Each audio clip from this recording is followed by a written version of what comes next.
The Legion's Exorcist, a novel of God's Legion, by J.T. Dowdy. Chapter 3. The topic of faith is an interesting proposition from a philosophical standpoint. One could argue faith is solely a person's convictions, but if we examine this line of thought, we find this is not always the case. Take anyone who is always in church, every time the doors are open. Does this person have faith? You could argue yes, because they are immersed in their religion and claim to believe.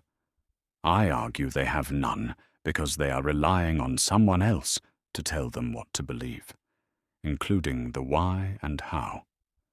Unless you already know what I am talking about, this conversation will be meaningless. But if you remember the passage from the Way, I did tell you all prayers eventually come to me from wherever you are. If I have the time, I will even answer you, though you may not be paying attention to my words or understand how I am speaking to you.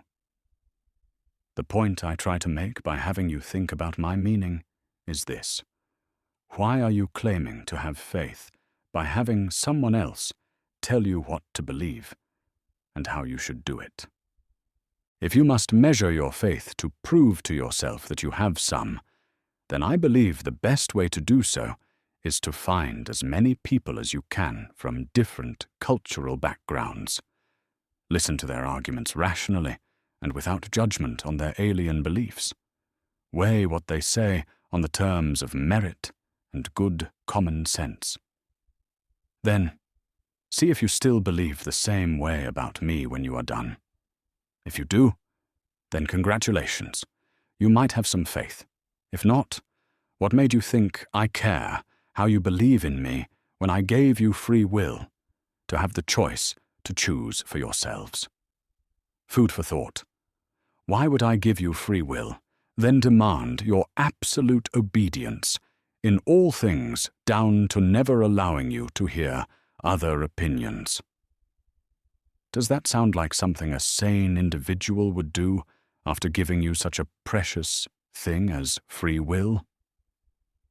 I say to you here and now, having faith does not mean you must be locked into a rigid and inflexible viewpoint.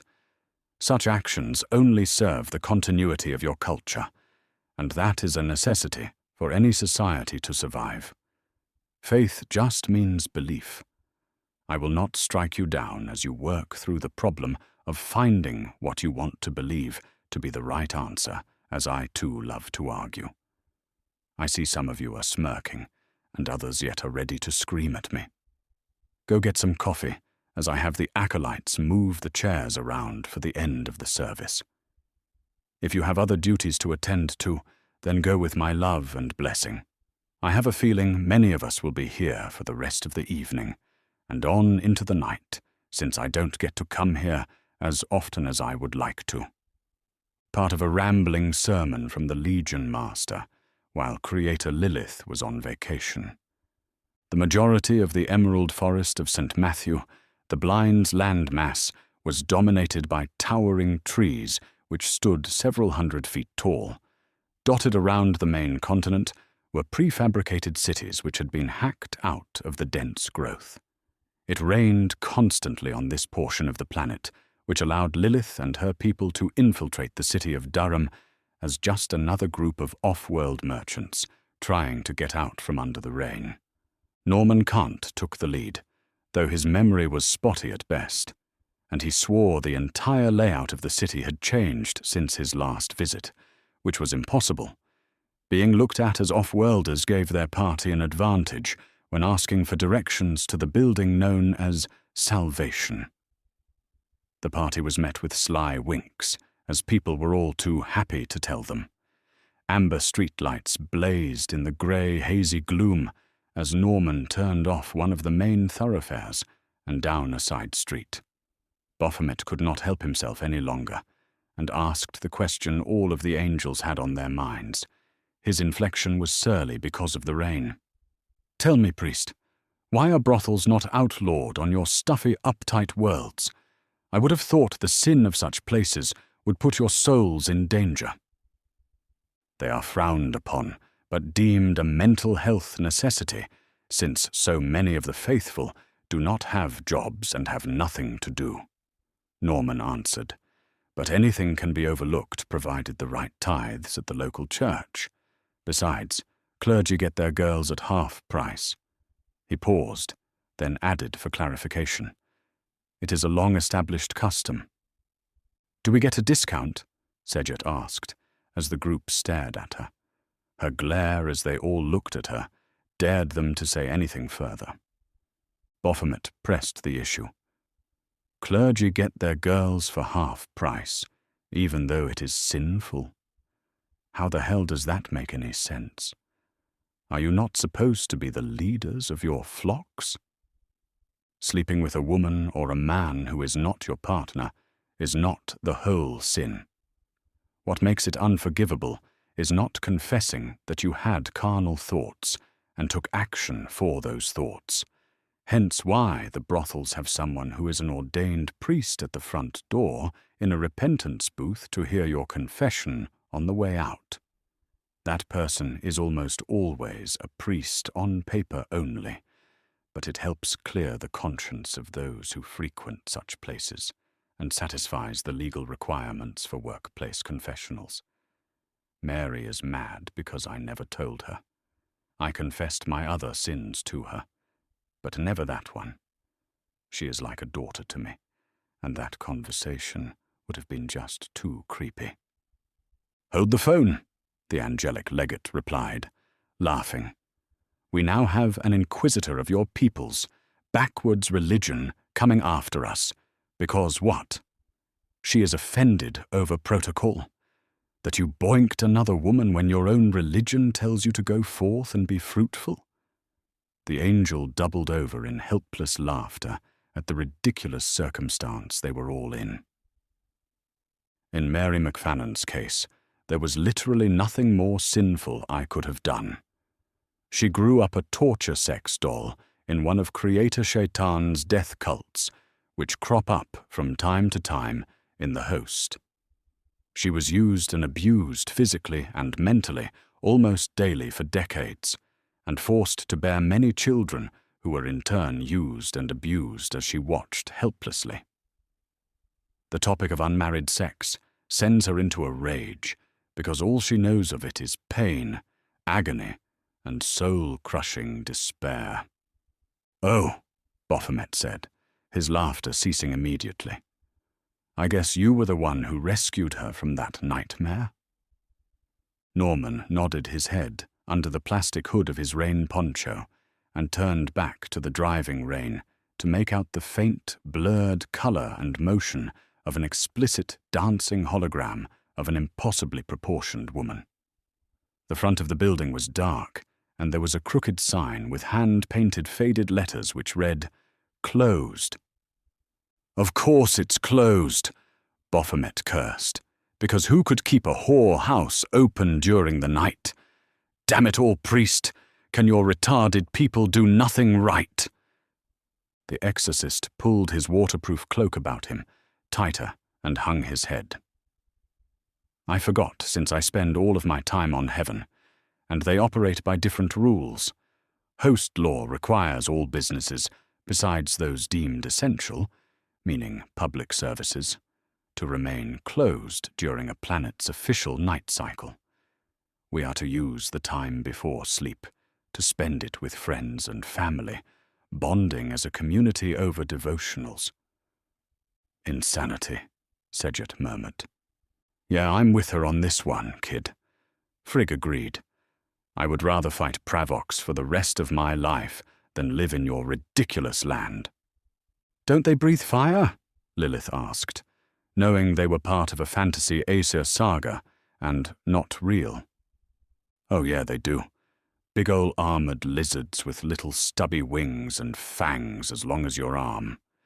It is the law, Norman said, ignoring the joke being made at his expense. Come on, there is a hotel I remember down the street a ways. Besides, there is nothing we can do about it till morning. Lilith gave the exorcist a puzzled look. You know we do not require sleep, right? You can camp out on their doorstep in the rain while I find somewhere warm and dry." Lilith thought about the predicament for only a second before waving her hand. "After you?" she agreed. The hotel proved to be half empty, so there were plenty of rooms available for the party. Fires burned merrily in the recessed fireplaces in the stone walls to ward off Emerald Forest's ever-present damp climate. Norman jumped up and down in the hotel's entranceway to rid his plastic cloak of water before pushing his hood back and looking around. A few people were still sitting by the fireplaces and playing card games. In one corner a group was generating the telltale ceramic shuffling sounds of dominoes.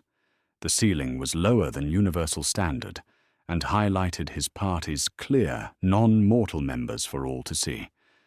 A small quadruped with slick fur to shed water and keep the creature dry opened one of its eyes to inspect the exorcist. Then it rolled back over and let out a long sigh as if its comfortable existence was pure torture. Norman headed towards the check-in desk alone, where a balding man with more golden teeth than real ones stood up from his chair to speak in a dejected tone. "No charge for clergy." He then pointed his chin at the obvious angelic beings. "Definitely no charge for them either. Will you be requiring separate rooms?" "Please," Norman said, slapping the heel of his right hand down on a hollow terminal and depositing a generous amount through his banking implant from his order's discretionary fund. Word had not reached the host that he was excommunicated yet, and he was going to make full use of what he had available. The owner's eyes went wide as he nodded his thanks. He then reached behind him to a wall-mounted rack and took 6 numbered room keys down to hand them to the exorcist. "The wife is still in the kitchen cleaning up. I'll have her send food up to your rooms. I'm afraid it won't be as fresh as it was for dinner, Father." "Thank you," Norman said. "Do you also happen to have any information on a woman who may still be around here? I was here 6 years ago and met a woman by the name of Felicity Masters. She works at Salvation, and we got along very well, if you get my meaning. I would like to renew our friendship if she is still there." The owner's narrowed eyes widened to go along with his new broad grin. "Afraid I can't help you there, Father." The exorcist deposited some more money into the hotel's bank account, then walked back to the party and began passing out keys. Norman's room was cozy, while not being overly large or small. The bed linens gave off the smell of real fresh soap instead of the sterile smell of freshers, and the room's electric heater was blazing away merrily on the wall. He habitually looked in every nook and cranny for insects, as he always had when outside of his home compound, then turned on the hollow to some third-rate action flick, while stripping out of his wet clothing to dry them and take a much-needed shower. Once he dried off and collected his sterilized clothes from the room's fresher, he opened his room's door to find a small wheeled cart loaded with covered trays. He brought them into the room and found the dinner provided to be a hearty stew made with an unfamiliar yet springy meat served with fresh, steamed brown rice and a gravy-like sauce. Having checked his dinner for poison, like he should have done on Red Lake, he was just about to take a bite when there was a single firm knock on the door. His stomach protested as he set the spoon down to draw his last pistol from his holster, slung over the chair he was sitting at. He moved silently to the side of the door and called out, "Yes?" "Me," a monosyllable female voice answered. The exorcist closed one eye to stare suspiciously at the door before opening it to reveal Sejet, who also looked to be fresh out of the shower as well. She was wrapped in a fluffy robe of sapphire blue, though she wore her boots half unlaced and carried her monomolecular whip in her dominant hand. "It is late, ma'am," Norman said, not really knowing by what rank or title he should call her. "Can I help you?" Rain, thunder, and lightning are foreign things on the worlds I came from. Though I no longer live in the great deserts, such sounds keep me from resting." Sejet's full sentences slapped the exorcist hard enough to rock his head back. "Can I help you?" he repeated. The Empire Angel smiled for the first time Norman could remember, and the smile was one of a predator. She said, "The others are playing games with the old mayflies downstairs, since my kind do not require sleep. I do not like games, and there are no books in this building which would interest me." She pushed past the confused exorcist, uninvited, to set her whip down and kick off her boots, before staring out the small window as if looking for enemies to shoot. Norman locked his door as he remembered all true beings of spirit had a seeming love for alcohol. "I could try and find you something to drink if you would like," he asked, not knowing why this woman was wanting to speak with him, and he did not want to offer offense to a being who could kill him faster than he could blink. He remembered the ease the angel had used her disturbing whip disarming Mother Mary, and though it was not in her hand, that did not mean the angel was unarmed. "I am sure whatever is in that refrigerator is as horrific as what was in mine, but I would not mind one." Norman nodded and went to the kitchenette to find some glasses, and then he rummaged about his refrigerator and found a single bottle of wine he had never heard of, next to bottles of beer which were famous in the Host Ascendency for being cheap garbage. He selected the wine and poured 2 glasses and handed one to the angel. The wine was as dry as 30-year-old sandpaper and tasted like dirt because of too much tannin. The scarred angel grimaced as she sampled it, though she continued to sip on it for lack of anything better. "You are staring at me," she said. "Is something the matter?" Norman regretted his next words as soon as they left his lips. "You talk?" The stoic Sejet laughed. The sound was so foreign coming from her lips, it made the exorcist wonder if he was hallucinating due to hunger, but he might have misjudged the angel since he had only known her for a few days. "Yes," she said. "The culture I grew up in has made me distrustful of strangers and those stronger than me. Such habits are hard to break, and I figured we have not had a chance to get to know each other. Considering we are going to be working together after the old man had not scared you off, I think it is time we got any mistrust out of the way. Our lives will be in each other's hands, after all." The exorcist sat his disgusting wine down and folded his arms across his chest. "I have not made up my mind on if I am staying after I find my son, if I even have a son. A part of me still thinks you people are trying to lead me astray, and this is all some sick joke. Yes, you have one, priest. You would not still be here with us if you had not made up your mind. Besides, you saw him. Lilith said he also showed you things most mortals never get to see outside of some of the higher-ups in the Legion government and military. Such things leave a mark which makes you incapable of being with those who do not know. I know what you saw, as I had the same doubts, and was almost as belligerent as that mayfly Lilith sent away when I was ordered to join the group." The female angel became deadly serious for a moment. "He may obfuscate many things to put people off, but I know for a fact he would not lie about you having a son. If he says you have one, you do." Norman opened his mouth to reply, then found himself nodding his agreement. He doubted he could fully go back to his own life after meeting such a being. Though he still had reservations, those doubts kept slipping the more thought he put into the matter. "Meeting him has changed me, though I am not sure if for the better or worse. Your eyes tell me you have changed, and not just in understanding." "What is that supposed to mean?" Norman asked. Sejet's smile was amused in the same way a political opponent was making a person aware they knew a damning secret. I was told not to tell you until you figured it out on your own.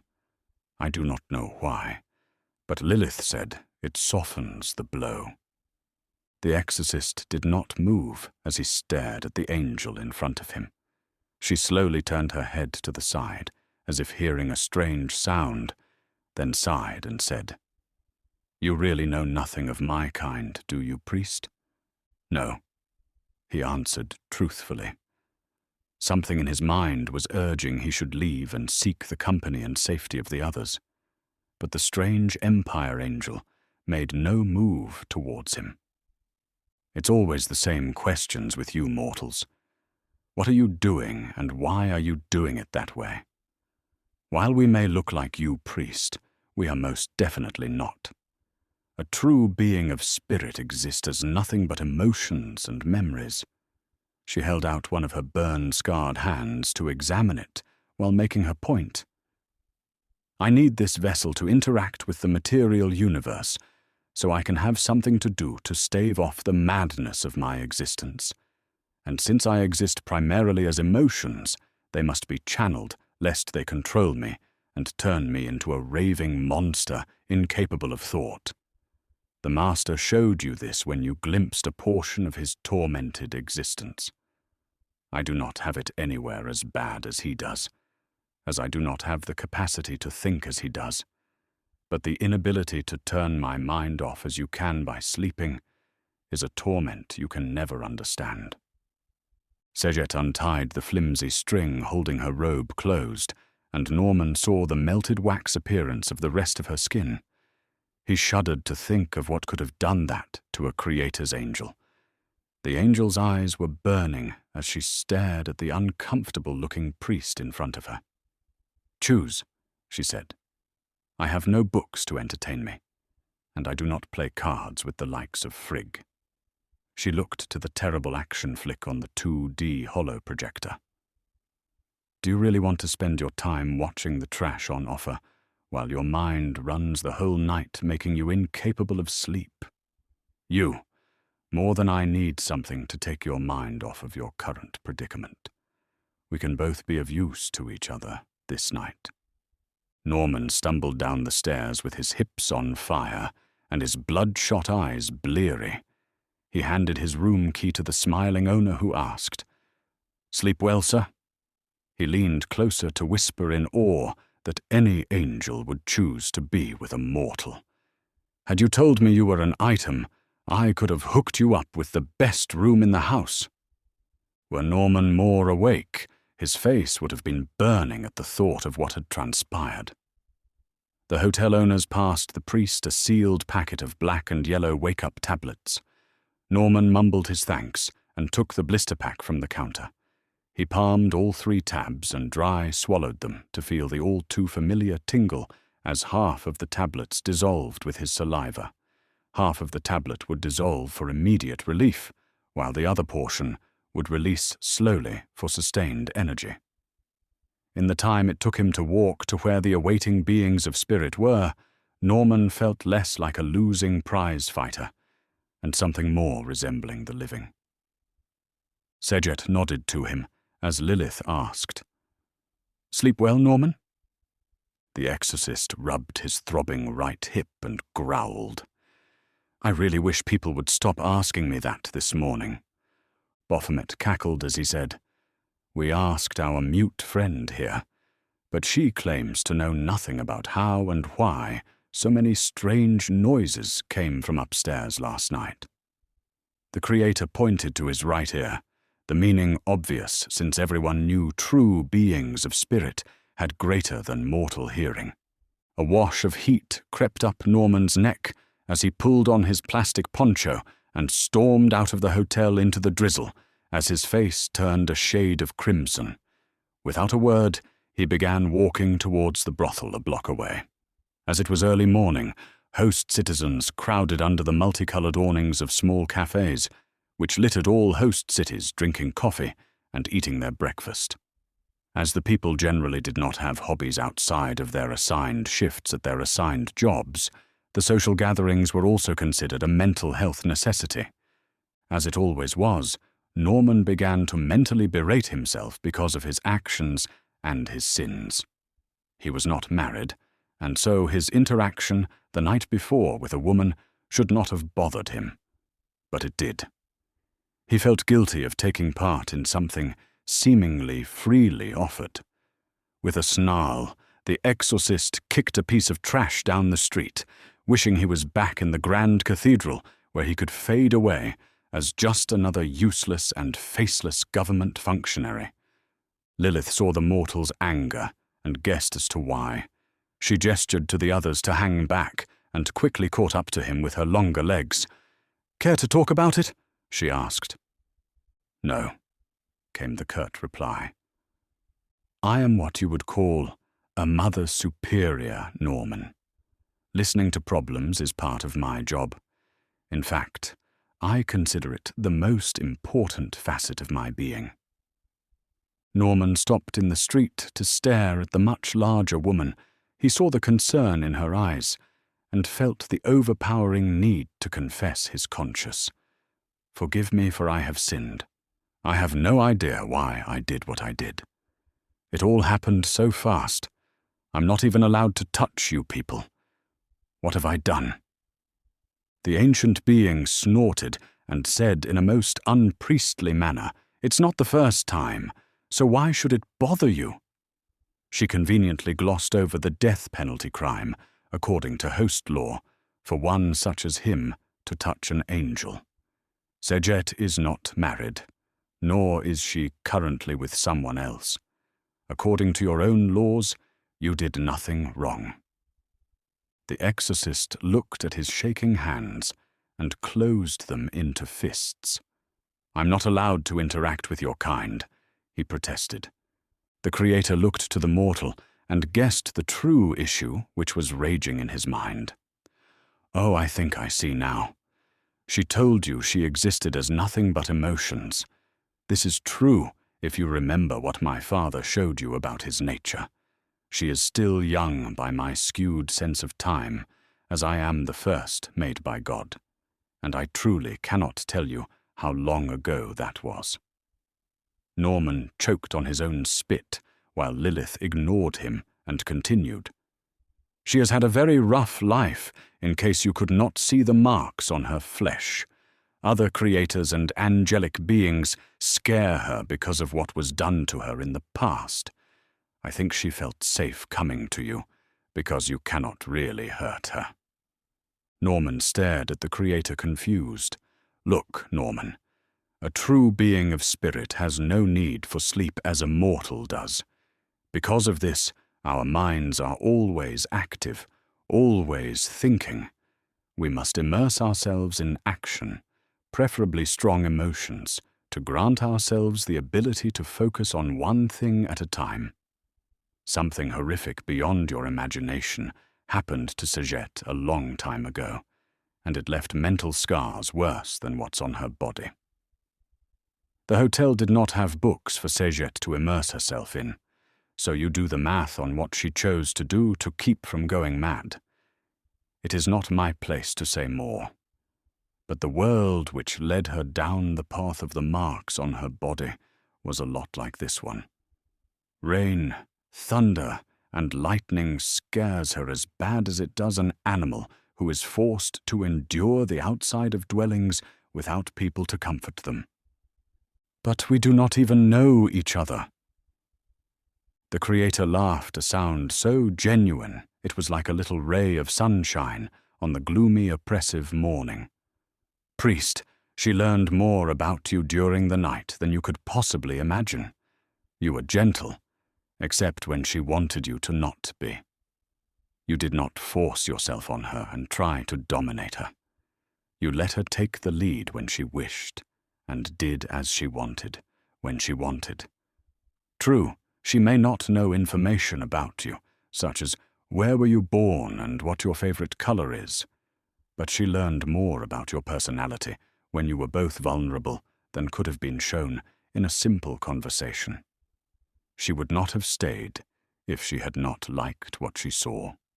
Norman's 3 centuries of life experiences forced itself into his thoughts to look at what Creator Lilith was explaining to him, and he was forced to admit she was right. He felt so foolish at that moment, and he even smiled as he looked up into her eyes.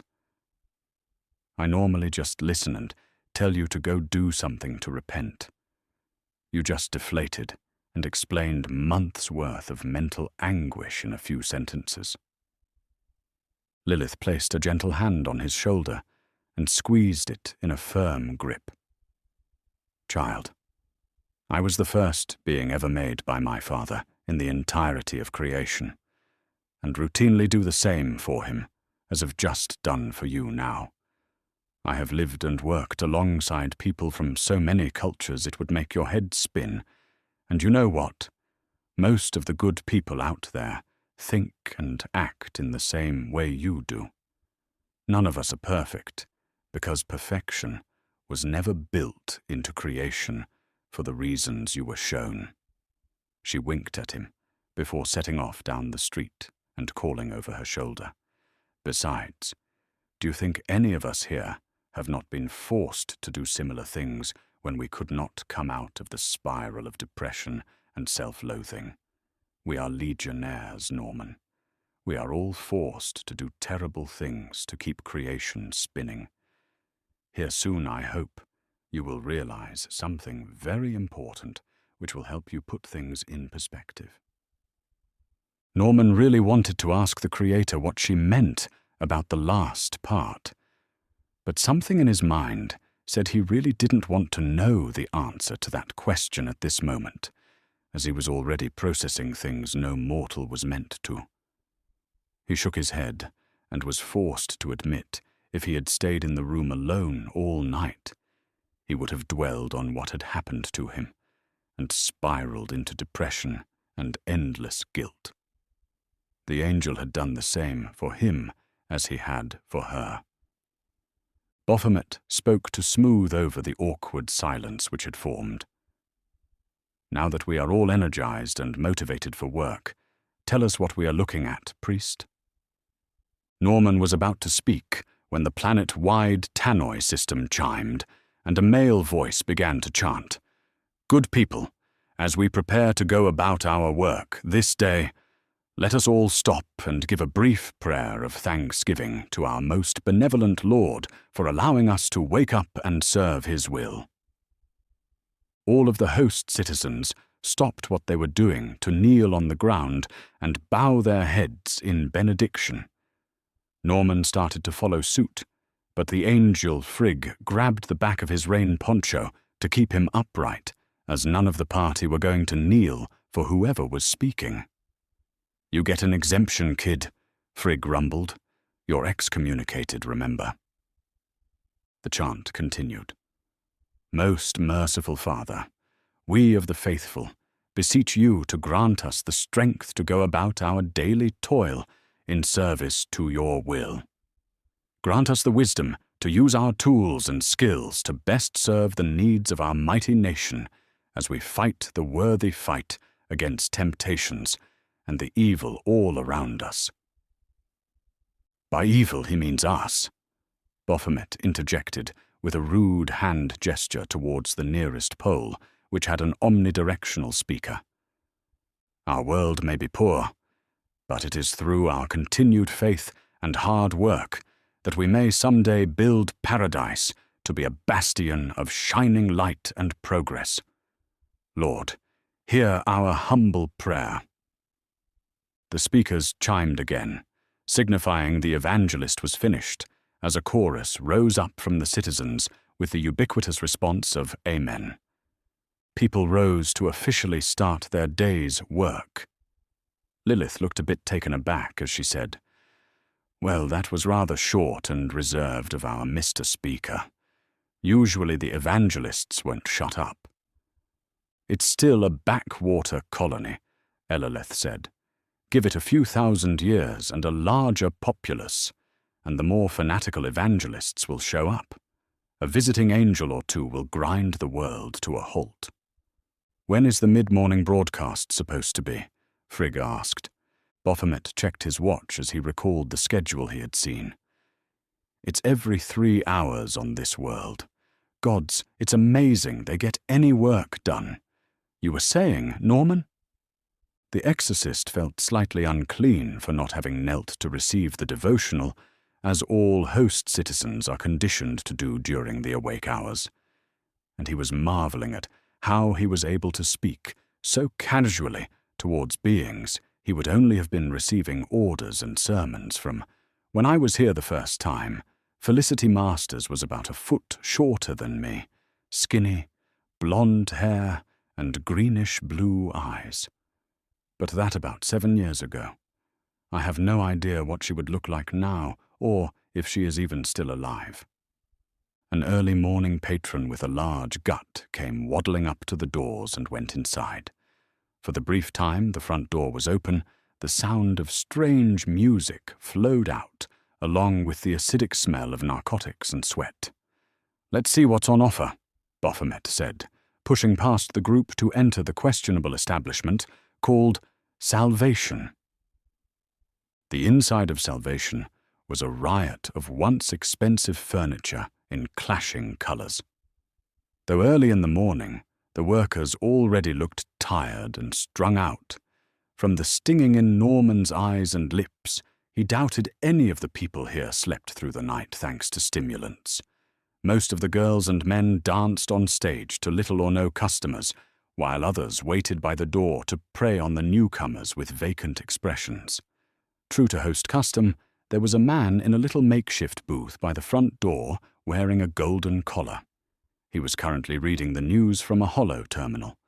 He nodded to the group as they entered, without really looking at them, then did a double take and went back to his news, as if it was wholly more fascinating then, dealing with people who had unlimited authority.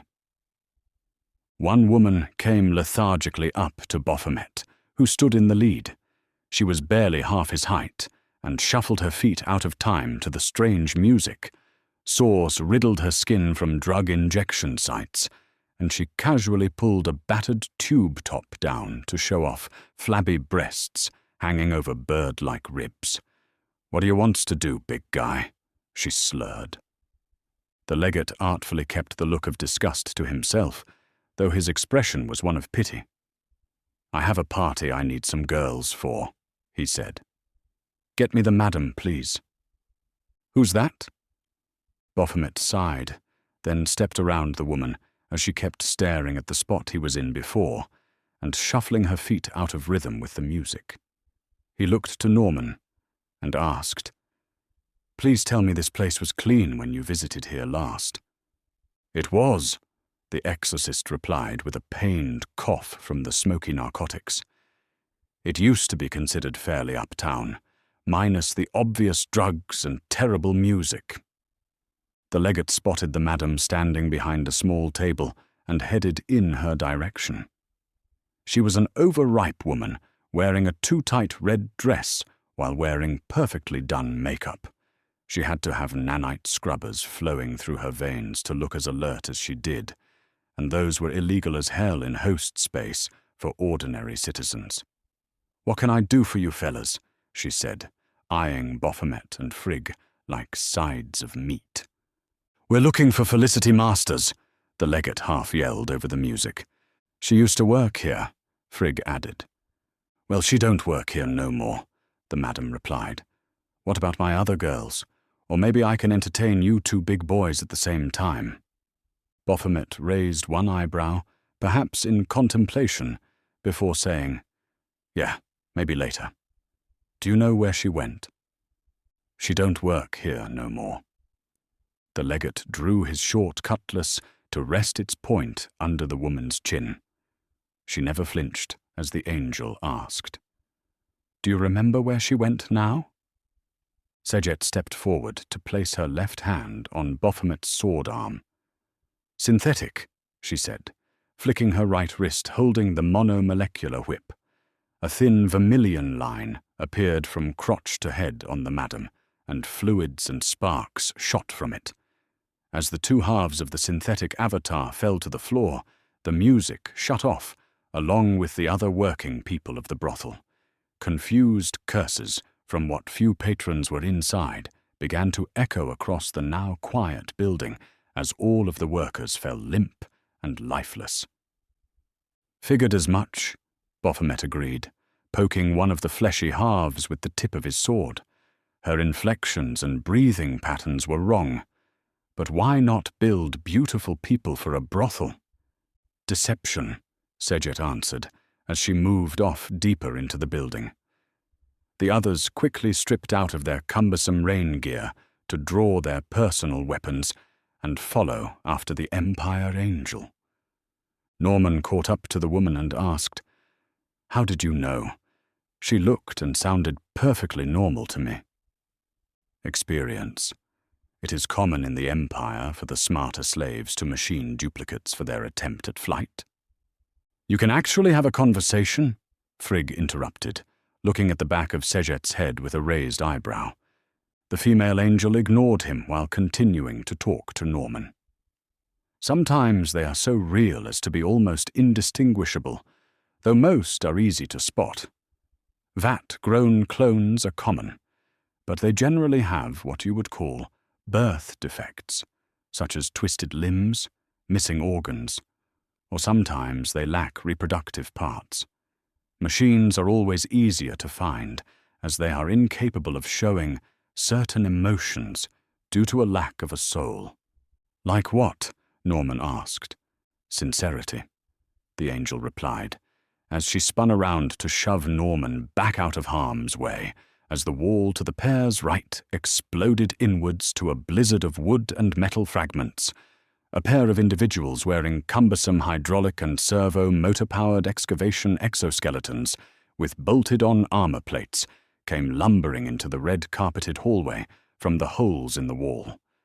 Large mining lasers had been welded to the outside of the arms, which struggled to lift the weight effectively.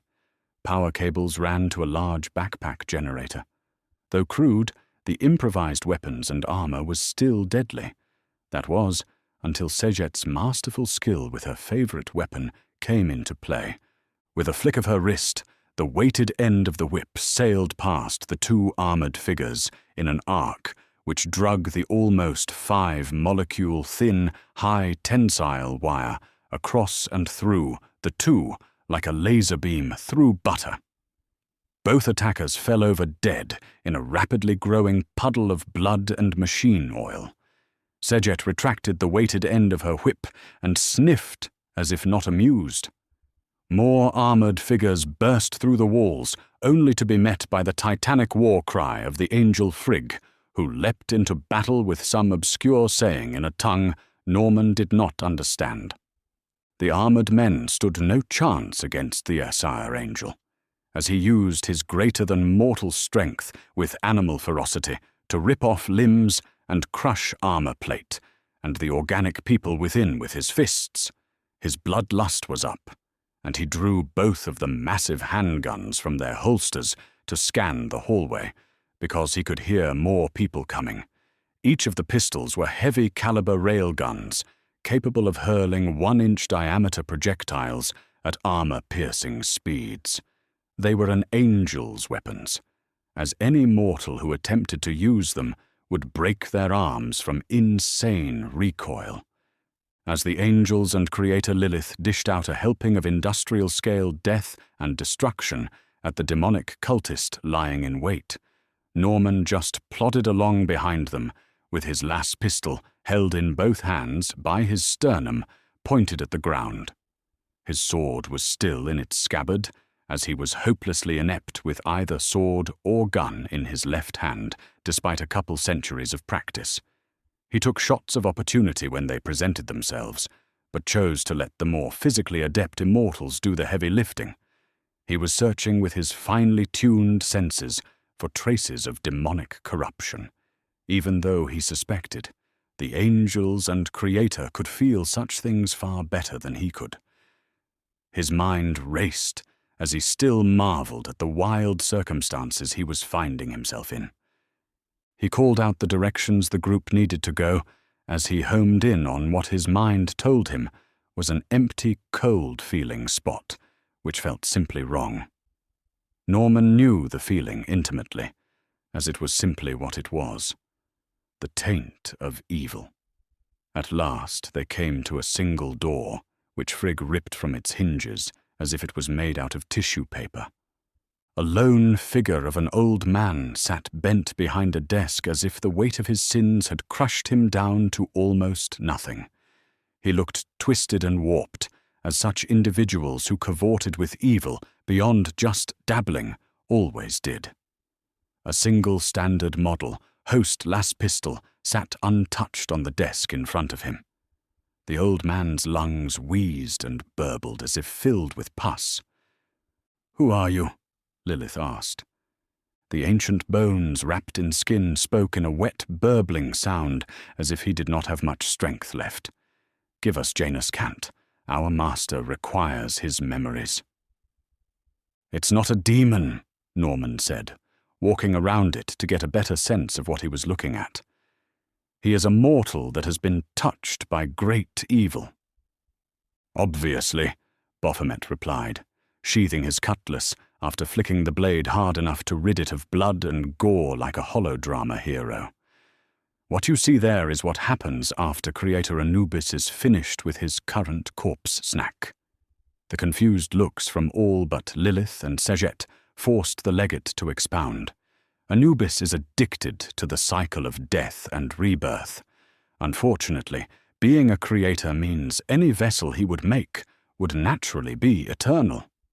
So, he invades a candidate host through what amounts to possession and wears their body like a skin suit until it is worn out. Being possessed by a creator usually burns mortals out on a weekly basis. He crushes their mind into gibbering insanity by the sheer magnitude of his soul. The old man repeated what he had said when they had entered. This one seems to be stuck on repeat. Poor bastard. "Or it's a message from Anubis meant for us," Lilith added. She moved to take the frail, cadaverous-looking man's head gingerly in her hands and looked into his now wide eyes. She casually broke his neck when she was finished to end his suffering. "Well?" Baphomet asked, as if he already knew the answer. "Give me a moment," the creator replied, wiping her hands on her shirt, as if they were dirty. "Gods, that was gross. Right, so we have the original problem, with two separate issues. Ahura Mazda wants to rebuild the shattered remains of her son, and there is enough spirit in Janus Kant's body to rebuild Shaitan greater than he was, and Creator Baal wants the boy to devour the memories to find the library. That's only one issue, since both of them are working together to fight our father." "Yes and no," Lilith replied, still wiping her hands and getting frustrated, even though they looked to be clean. Apparently, the two sides of the same coin are fighting each other over who gets the prize. This evil little turd worked for Ahura Mazda. I don't know why Anubis's stink is all over him. And no, I didn't look that deep because, ick, the ones we dealt with on Red Lake worked for Baal. This is speculation on my part, but I think if Baal got his hands on Janus, that he would use such leverage against Ahura, and she knows it. This might also answer the question of why these cultists seem so disorganized when they should all be working towards the same goal. The legate threw his head back and let out a long whistle. Norman looked around to notice he was the only one who had no clue what any of this meant, even though the Legion Master had explained it to him earlier. He was ashamed he had forgotten in all that had happened in the past few days. "Could you explain this like I am new here, please?" Norman asked. "Kid," Frigg said, "you need to watch the news more. The Legion Master blew half of Shaitan's body on his old capital hell to Valhalla. Shaitan is Ahura Mazda's son. After half of his body was obliterated by a singularity projector, Ahura Mazda took the remaining half and fled through the webway to somewhere. That is the weird space between the membranes of the universes." Lilith interrupted. Creators can enter the webway to use it like a quantum teleporter to be in a different spot almost instantly, since time has no meaning there. I'll explain it to you later. Frigg shuddered, as he hated the few times he had accompanied his father Odin on a few trips through such a weird reality. He continued, "Even though Shaitan is young by creator standards, he still had way more spirit than you or I would have given who his mother is. She must replace the spirit he lost if he is ever going to regain enough personality to be, well, his old self again. If she can gain access to the location of the Well of Souls as a bonus, she really might be able to stand up to the big man in a one-on-one fight, as she has more spirit than any creator I know of. Having access to something Baal has been trying to get his hands on since forever would then give her leverage to wring concessions and power out of him." "Okay," Norman said. "I'm following you now. But why would Shaitan be missing half of his soul?" Lilith answered. "A mortal would die from the radiation of a singularity long before you reached the event horizon. Radiation is of no moment for a true being of spirit. However, only one being, and one being only, can pass through and come back from the event horizon, and you have already met him. None of us can. I tried poking an event horizon once just to see what would happen. I lost the tip of my finger. I remade my finger, but I could not recover the portion of my soul that was sucked in. Just as matter is lost forever, so is spirit. So, in order to rebuild her son, Ahura Mazda needs to give him the equivalent of a blood transfusion, and to give him enough of her soul would make her position weaker among the faction arrayed against us. So this leads us to our current problem. Both sides want your son, if for different and the same reasons." Baphomet chimed in. "She could try and kill other creators, steal their souls, and then transfer it into her son.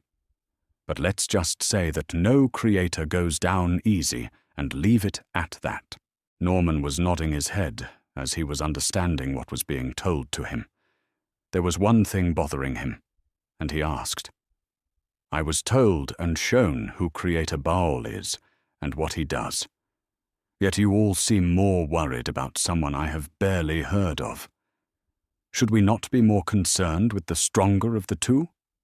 I mean, that would make more sense, right?" Lilith shook her head. "Norman, Baal is imprisoned and has not found a way into our universe, or the others. As of right now, he can only act through intermediaries who do nothing but plot and scheme like nobles at court. He is superbly dangerous, but impotent at this moment. Ahura is here now and free to act. The death cults of her son are here now and free to act. And there is something you have never been told as an exorcist that you should have been informed of from the start. The demons your order was founded to fight are made by Ahura Mazda. Out of all of the creators you have ever heard of, she has the most spirit. She and Father were very close once upon a time, and she tried to imitate him and help with the Legion's purpose back when she was with us. She made huge quantities of angels who were inferior to what my father can make. But they were still angels. When her mind was shattered, and I'll tell you why later, she left the Legion, and her inferior children went feral due to a lack of purpose. Her children are the demons in the void. She, and the threat your son poses, are the biggest threat to creation at this moment.